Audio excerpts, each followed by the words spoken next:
بسم الله الرحمن الرحيم الحمد لله رب العالمين والعاقبة للمتقين والصلاة والسلام على أشرف الأنبياء والمرسلين سيدنا ونبينا محمد وعلى آله وأصحابه أجمعين.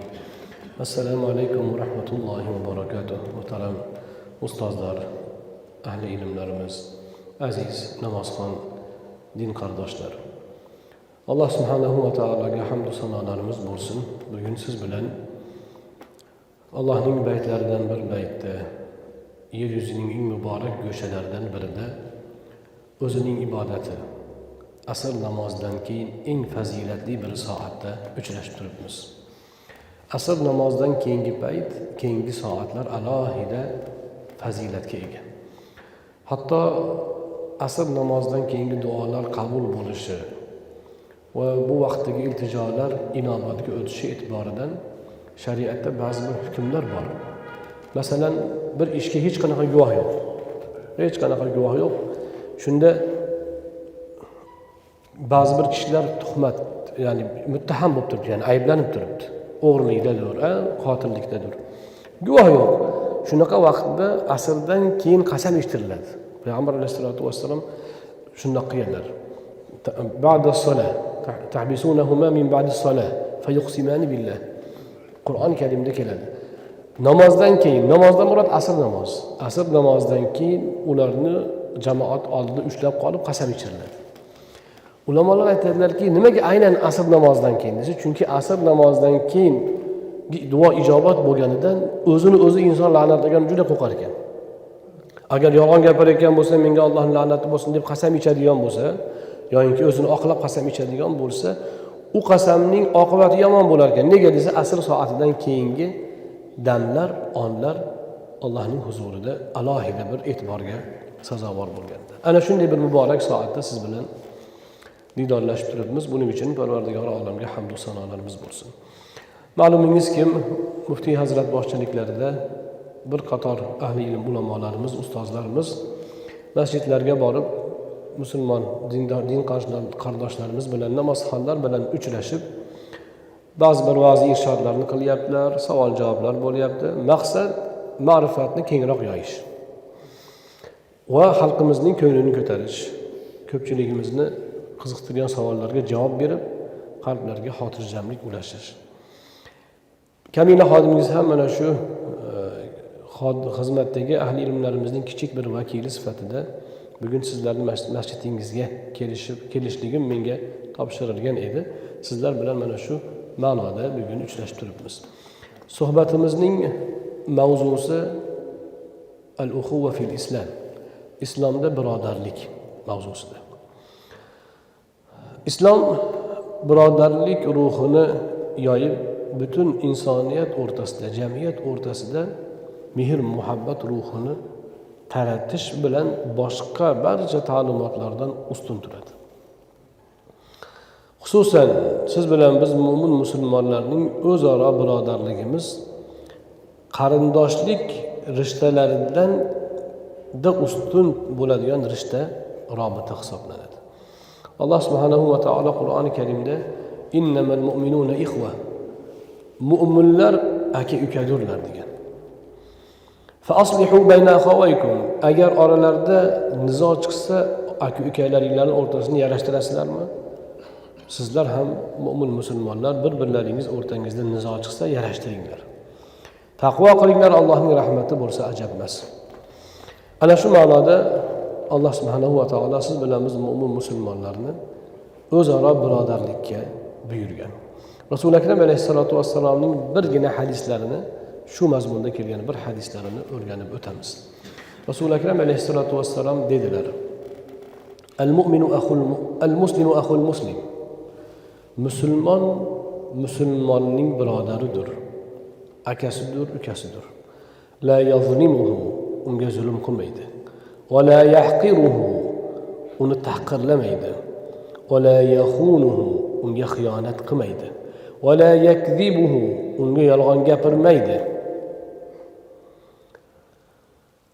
Al-muslimu haramun damuhu va irduhu, damuhu va maluhu va irduhu. Musulmon musulmonga qoni ham harom, moli ham harom, sha'ni obro'si ham harom. At-taqwa hahuna, at-taqwa hahuna, at-taqwa hahuna. Taqvo mana bu joydadir. Taqvo mana bu joydadir. Taqvo mana bu joydadir deb Rasululloh akram alayhisolatu vassalom qalblariga ishora qildilar. Ushbu hadis sharifda Alloh subhanahu va Rasululloh akram alayhisolatu vassalom bir qancha o'gitlarni aytayaptilar. Birinchisi, musulmon musulmonning birodaridir. Musulmon musulmonning birodaridir, aka-ukasidir. Demak, mantiqan olib qaraganda aka-uka bo'lgandan keyin tug'ishganlar qanday bir-biriga mehribon bo'ladi. Iymon birodarligi undan kam emas. Xuddi tug'ishganingizga qanday yaxshilikni ilinsangiz, tug'ishganingiz bilan qanday bir go'zal mehr oqibatda bo'lsangiz, musulmonlik rishtasidan ham xuddi shu mehr oqibatga erishish kerak.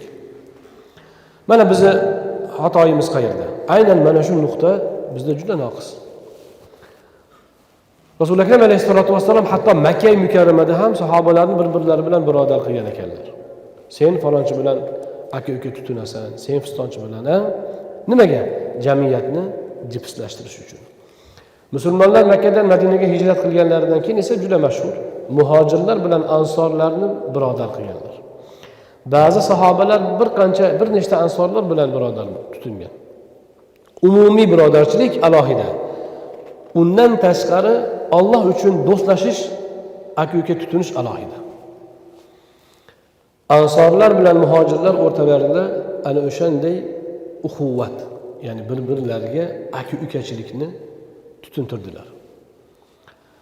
Bir-birlariga aka-ukachilik tutungandan keyin ansorlar nima qilishdi?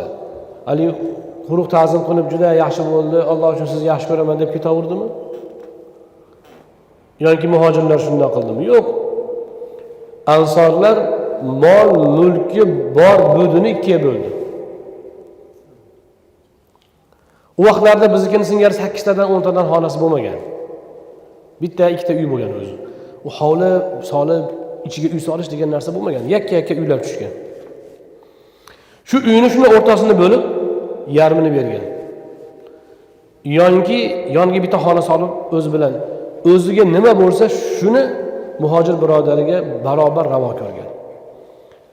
Ana Rasululloh akram alayhisolatu vassalom musulmon jamiyatini demak takomillashtirish, ularni rivojlantirish uchun eng muhim qilgan ishlaridan biri nima ekan? Musulmonlar o'rtasida birodarchilikni rishtasini bog'lash. Hozir aka-uka eshit olashyapti. Tug'ishganlar. Yer tolashyapti. Mansab tolashyapti, har bola. Bu birortasi musulmonning axloqi emas. O'zimga bo'lganini boshqaga ham ravo ko'rmaguncha mo'min bo'la olmayman. Rasululloh akram alayhisolatu vassalomning hadislari. Ana birinchi o'rinda mo'min musulmon ana shunday birodarlik ruhini saqlash kerak. Natijasi nima bo'ladi? Qoidasi mantiqan piravard, hosilasi nima? La yazlimuhu. Endi musulmon bilan birodar bo'lgandan keyin, aka-uka bo'lgandan keyin unga zulm qilmaydi. Va la yahqiruhu, uni tahqirlamaydi. Va la yaxduluhu, uni xo'rlamaydi. Va la yaxunuhu, unga xiyonat qilmaydi. Va la yakzibuhu, unga yolg'on gapirmaydi. Afsuski, hozir jamiyatimizda mana shu illatlardan biz tozamiz deya olmaymiz. Yolg'on gapirib ham qo'yapmiz bir-birimizga, to'g'rimi? Xiyonat ham bo'lyapti. Aldab qo'yapti bir-birlarini. Mana moliyaviy masalada birov birovga qarz berishdan cho'chib qoldi. Birov birovga yordam qilishdan cho'chib qoldi. Birov birovga suyanishdan cho'chib qoldi, ishonishdan. Nega? Xiyonat bor, zulm bor va hokazo, yolg'on bor. Mana bu illatlardan biz o'zimizni tozalamagunimizcha islomimiz, musulmonchiligimiz tugal bo'lmaydi. Keyin o'tiraveramiz. Nimaga musulmonlar orqada qoladi? Nimaga musulmonlar undoq? Nimaga musulmonlar bundoq? O'zimiz, o'sha musulmonlarning bittasi o'zimiz. Birovdan ayb istamaslik kerak. Birovdan ayb istash juda oson. Hayotingizdagi muammoga birovni aybdor qilishdaqa oson narsa yo'q. Hozir ba'zi bir kishilar shunga o'rganib olgan. O'zi hech narsa qilmaydi. Hali bunga osiladi, hali bunga osiladi, aybni birovdan qidiraveradi. Falonchilar shunday qilsa bo'lmasmidi? deyaveradi. Lekin men nima qildim degan savol qo'yilmaydi. Ana biz men nima qildim? Menda o'sha nima yo'qmi? Aytaylik, o'sha zulm qilish yo'qmi? Menda yolg'on gapirish yo'qmi? Menda xiyonat yo'qmi? Mana bu narsani taftish qilib o'zimizni isloh qilishimiz kerak. Musulmonchilik birodarligi mana shular ustiga quriladi. Afsuski hozir jo'ralar bir-birini aldab ketyapti. Jo'ra 10 yil, 15 yillik oshna og'ayni bir-birini aldab ketib qolyapti. Nimadan? Mana bu axloqlarimiz shakllanmaganda. Endi bularning hammasini Rasululloh akram alayhisolatu vasallam nuqtasini aytib qo'ydilar. Bu illatlar kelib chiqishi-yu, ularni tozalash, o'rniga yaxshi axloqlarni hosil qilish nima bilan yuzaga keladi? Qalb. Qo'llari bilan ishora qilib aytdilar: "At-taqwa hahuna, at-taqwa hahuna, at-taqwa hahuna." Taqvo mana bu joyda bo'ladi. Taqvo mana bu joyda bo'ladi. Taqvo mana bu joyda bo'ladi. Taqvo ko'rinishingizda bo'lmaydi. Chiroyli musulmoncha kiyim kiyib olsangiz taqvodor bo'lib qola olmaysiz. Taqvoning bitta ko'rinishidir u, lekin taqvoning joyi emas. Inson chiroyli kiyingan bo'lishi mumkin, musulmoncha bo'lib sallan katta qilib kiyinishi mumkin, lekin qalbida taqvo bo'lmasligi mumkinmi? Mumkin. Yo'inki sunnat deb soqolni qo'ydi. Shu bilan taqvo bitdimi? Yo'q. U ham oson. Munofiq ham soqolni qo'yishi mumkin. Bo'laveradi. U kofir ham qo'yadi soqolni kerak bo'lsa. Yo'q. Yo'inki tashqi o'zaro munosabatlarni o'zi bilan bo'ladimi taqvo? Yo'q, u ham emas. Unda u ham taqvodorlar qiladigan ishlardir, lekin u ham taqvoga mezon emas. Yo'inki ko'proq ibodat qilib kelib masjidda tursa shu taqvodor desak bo'ladimi? Yo'q. Bu ham taqvoning bitta muolajasi, bitta alomati, lekin taqvoning asl negizi emas baribir. Taqvoning asl negizi taqvo haqida qalbda bo'ladi. Qalb Allohdan qo'rqsa, Allohdan hayo qilsa, Allohga bog'lansa, ana taqvo ana shu bo'ladi. Mana shu joyda taqvoni agar shakllantirsak, ana endi boshqa amallarimiz isloh bo'lishni boshlaydi. Musulmon birodarimizga nisbatan adovat qayerda bo'ladi?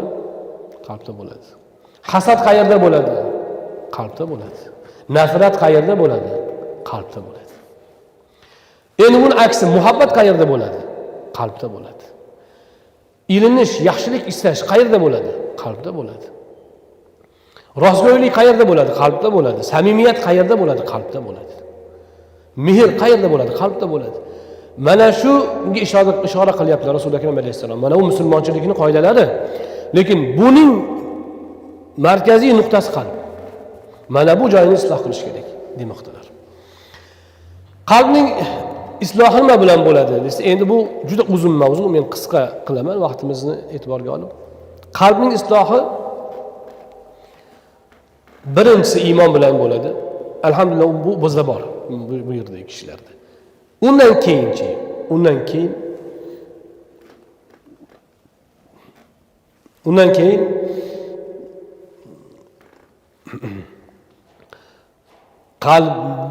qalbni kasalliklardan tozalash bilan bo'ladi.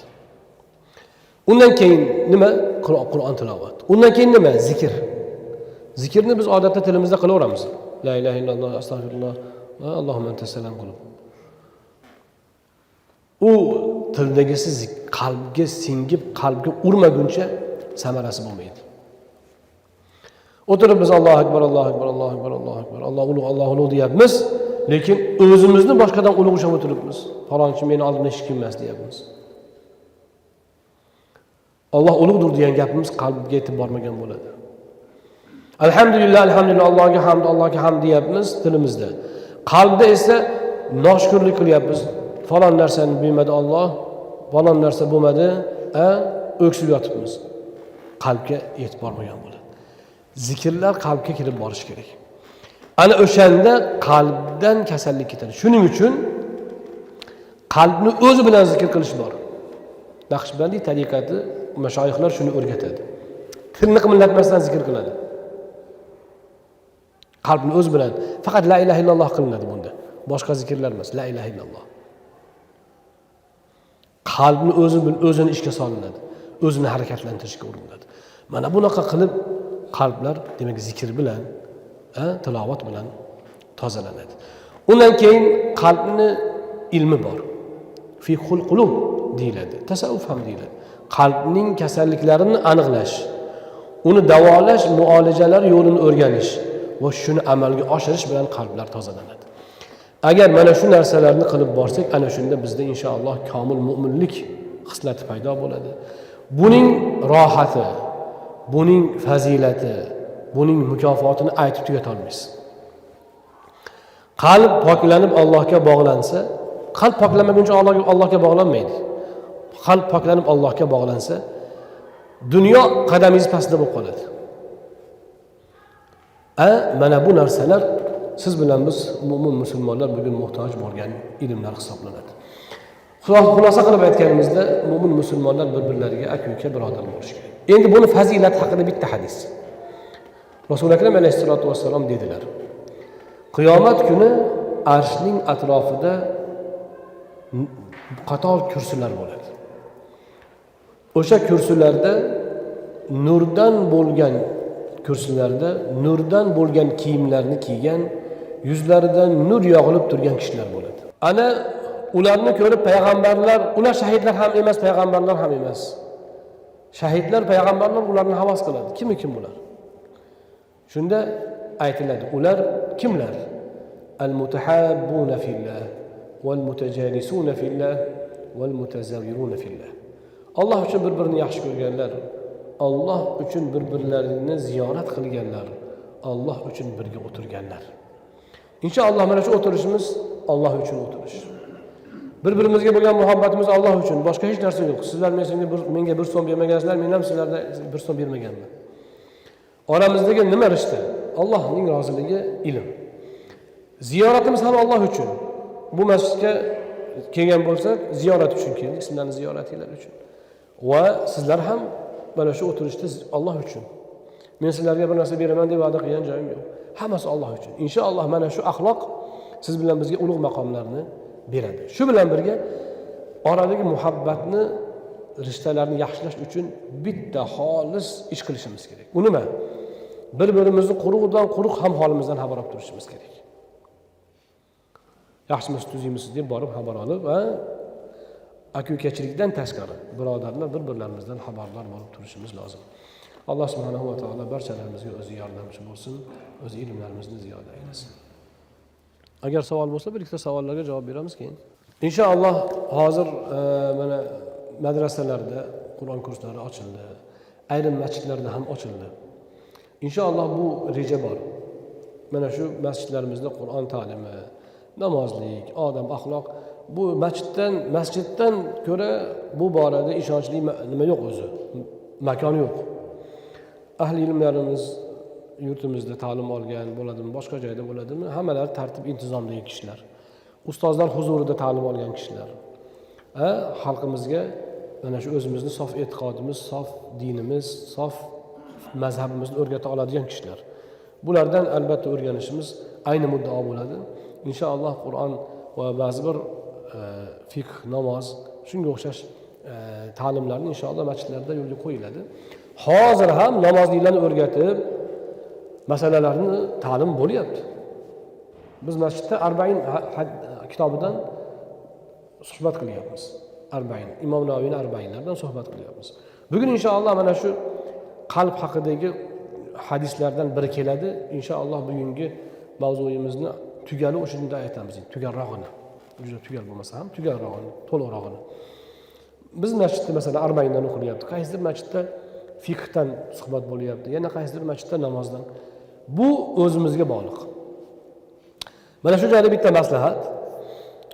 Biz masalan ahli ilmlarimiz, domlalarimizni Alloh o'zi salomat qilsin, ulardan talab qilamiz, suhbat qiling va hokazo. Lekin shunga kerak bo'lgan ko'makni ham o'ylab qo'yishimiz kerak. Kitob ko'rish uchun nima kerak bo'lyapti? Darsga vaqt ajratish uchun nima zarurati bor, nima to'sig'i bor?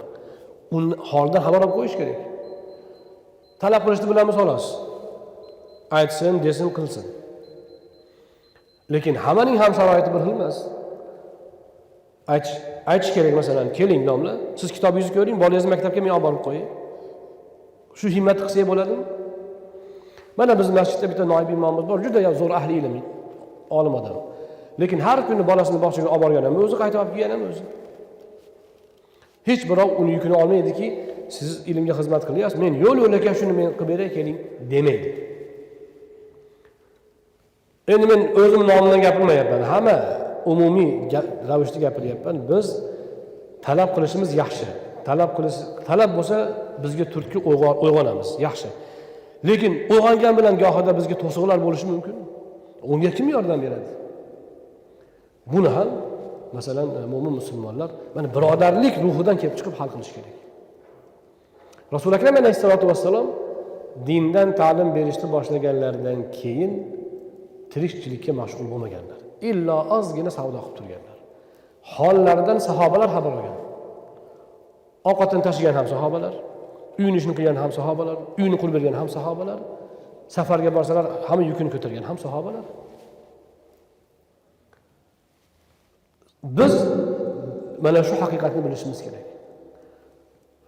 Mana shu ma'noda ba'zi bir masjidlarda biz borsak, jamoatdagilar shikoyat qilishyapti. Nimaga biz domla sizga o'xshab gapirmaydi, suhbat qilmayapti? Men aytdim, domlaning vaqti bo'lmayotgandir. Xabar olinglar-chi holidan. Kitob o'qishga vaqti bo'lmayotgandir. Shuni tadorigini ko'rish kerakmi to'rtta odam? U arang 5 mahal namozga boradi, azonidan bo'shamaydi, marosimdan bo'shamaydi, unaqa gapira olmaydi.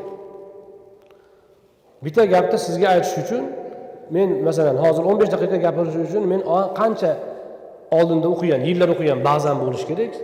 Yana qancha kitob ko'rib men hayolim bir joyga qo'yib olishim kerak. To'g'rimi? Bunga mana shu narsaga biz demak ko'maklashsak ilmga xizmat bo'ladi. Yana Labbi. Alaykum assalom. Endi o'rtoqlarim oldida ozgina ma'ruza qilib bersam, ozgina ma'ruzalar olib borsam, o'rtoqlarim menga xuddi bir borib kelganmisan deb gapiradi. Shuni men bir-ikki marta qattiqroq gapirib qo'ydim ularga. Yaxbar bo'lib qolmaymanmi? Endi siz aytyapsizki, mana ba'zi bir kishilarga oxirat haqida gapirsangizmi, borib kelganmisan degan gapni aytadi deyapsiz. Bu nihoyatda yomon gap. Borib kelgandan keyin hech kim borib kelmagan hali. Borgandan keyin aytish foydasi yo'q. Borganda hamma ko'radi. Muhimi g'aybga iymonning qizig'i shunda. Bormasdan turib ishonasiz. Alloh subhanahu va taolo qiyomatda aytadi, Qur'on Karimda aytadi. La yanfa'u nafsun imanuha, ya'ni oyatning hozir o'zi ismi kimga qoldi? Mazmuni shuki, ular azobni ko'rgandan keyin iymon keltirishadi. Iymon keltirishadi. Fir'avn ham cho'kayotganda iymon keltirganmi? La ilaha illallazi amanat bihi banu Isroil. Banu Isroil iymon keltirgan, Xudoga men ham iymon keltirdim Allohga dedi. O'tdimi shu iymon? Al-ana endimi? Ko'rgandan keyin iymon o'tmaydi. Chunki u iymon bo'lmaydi, u ko'z bilan ko'rdi. Siz bilan biz mo'minlarning fazilatimiz shundaki, biz ko'rmay turib g'aybga iymon keltiramiz. Borib kelgandan keyin, borib kelganmisan degan gapni aytsa birov, aytamizki, borib birov kelmagan. Borgandan keyin agar borib kelib aytsa ham foydasi yo'q. Mabodo farazan. Gap shundaki, bormasdan turib biz payg'ambarlarning gapiga iymon keltiramiz. Qur'on va hadisga iymon keltiramiz, shu bilan mo'min bo'lamiz. Aks holda borib kelganmisan sen uni gaplarni gapirgani desa, Alloh asrasin iymondan chiqib ketib qoladi. Bundan ehtiyot bo'lish kerak. Subhanakallohumma va bihamdika la ilaha illa anta nastag'firuka va natubu ilayk. Parvardigor o'zing ilmlarimizni ziyoda qilgin. Aziz jamoatimizni hojatlarini ravon aylagin. Mushkullarimizga kushoyish ber. Bemorlarimiz dardlariga o'zing shifoi kulli karam aylagin. Parvardigor bu jamoatimiz o'zingga muhabbatdan, ilmga muhabbatdan o'tirdilar. Ya Rob, tarqagunimizcha Alloh gunohlarimizni mag'firat aylagan holatda tarqatgin. O'zingning rahmating bilan bizlarni o'zing sarafroz etgin. O'tganlarimizni rahmatingga ol. Tilovat va suhbatlarimiz savobidan ularni bahramand ayt. Bizlarni esa iymonda, islomda sobit qadam aylab, ilmimizda, amalimizda barakotlar bilan sobit qadam aylagin. masjidda xizmat qilib turgan domlalarimiz, ahli ilmlarimizni Alloh diniy yo'lida olib borayotgan xayrli ishlarda o'ziga madadkor bo'lib, bularning ilmlarini ziyoda, himmatlarini ziyoda aylab, xalqimizga o'zingni dinini yetkazishda bularga kuch-quvvat, tavfiqni o'zing yor aylagin. Va sallallohu ala Muhammad va alihi va ashabihi.